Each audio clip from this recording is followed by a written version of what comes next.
La vida es un derecho y nunca, jamás una obligación.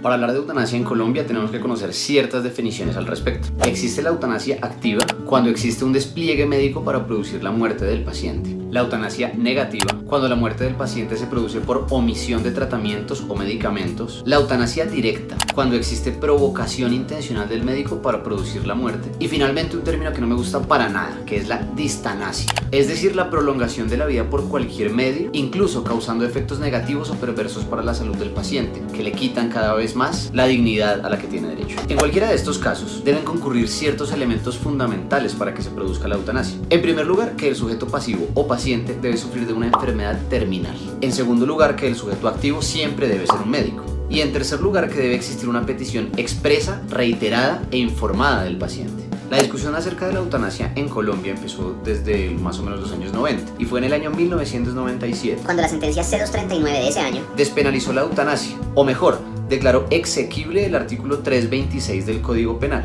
que es el que tipifica el homicidio por piedad. Lo declaró exequible con una advertencia y dice la sentencia: en el caso de los enfermos terminales en que concurra la voluntad libre del sujeto pasivo, no podrá derivarse responsabilidad penal alguna para el médico autor, pues la conducta se encuentra justificada. Esta sentencia no solamente despenaliza la eutanasia, sino que además considera el derecho a morir dignamente como un derecho fundamental dentro del ordenamiento jurídico colombiano. ¿Pero qué es un enfermo terminal? Es toda aquella persona portadora de una enfermedad terminal.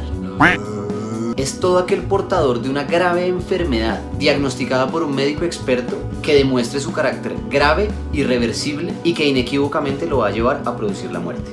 La Corte vuelve a citar el artículo 16 de la Constitución, el del libre desarrollo de la personalidad, y señala que la persona como sujeto moral, libre e independiente está en la capacidad de tomar decisiones responsables con respecto a su vida, y el Estado no puede interferir en asuntos que sean personalísimos del individuo. De manera que si un ciudadano considera que la muerte está muy cerca de llegar, el Estado no le puede imponer la obligación de soportarla hasta que la muerte llegue. Y por el contrario señala, como ya lo dije, que la vida es un derecho fundamental, pero nunca una obligación del ciudadano colombiano. Concluye la Corte que de nadie puede el Estado demandar conductas heroicas, y menos adscritas a una conducta religiosa o moral, pues no hay nada tan cruel como obligar a una persona a subsistir en medio de padecimientos en nombre de creencias ajenas o porque sencillamente lo dice la mayoría de las personas. Por eso mismo la Corte señala una serie de requisitos para que se pueda llevar a cabo la eutanasia en Colombia. Primero, se debe pedir un concepto a un médico en el cual certifique que la enfermedad que sufre el paciente es terminal. Segundo, se debe contar con un consentimiento libre, informado y reiterado del paciente. Tercero, se debe crear un comité científico de decisión. Todos los hospitales, clínicas y EPS del país deben contar con un grupo de expertos interdisciplinarios para acompañar tanto al paciente como a la familia cuando vaya a tomar esta decisión. Además, se debe definir un protocolo médico a seguir cuando un paciente solicite la eutanasia. Y finalmente señala que si bien los médicos tienen derecho a la objeción de conciencia, se pueden negar los médicos, pero nunca las instituciones, a llevar a cabo el procedimiento.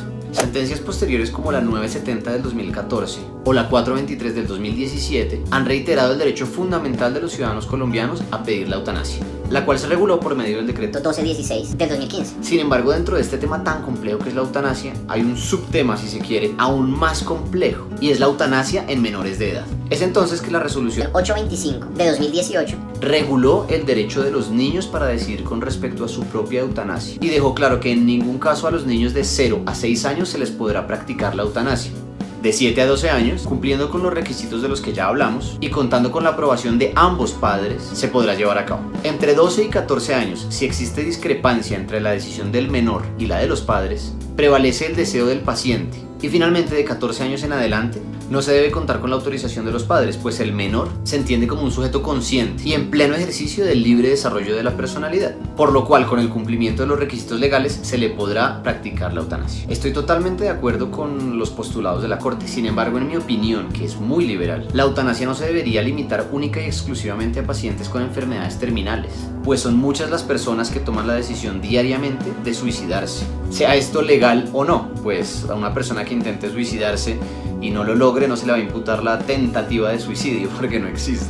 En cambio, sí, el Estado debería garantizar ese derecho a morir dignamente si la persona considera que no tiene nada más que hacer en este mundo y no quiere vivir. En mi opinión, es preferible que cualquier ciudadano tenga el derecho de morir en una cama, así no tenga una enfermedad terminal, y no ver gente que se tira de los puentes o que se ahorca todos los días. Eso sería ampliar el espectro de la eutanasia y darle el derecho a morir dignamente a todos los ciudadanos, sin consideraciones religiosas o de las mayorías. Y es que en conclusión, igual que con el video del aborto, ojalá nunca tuviéramos que hablar de eutanasia, ojalá nunca nadie tuviera que tomar esta decisión.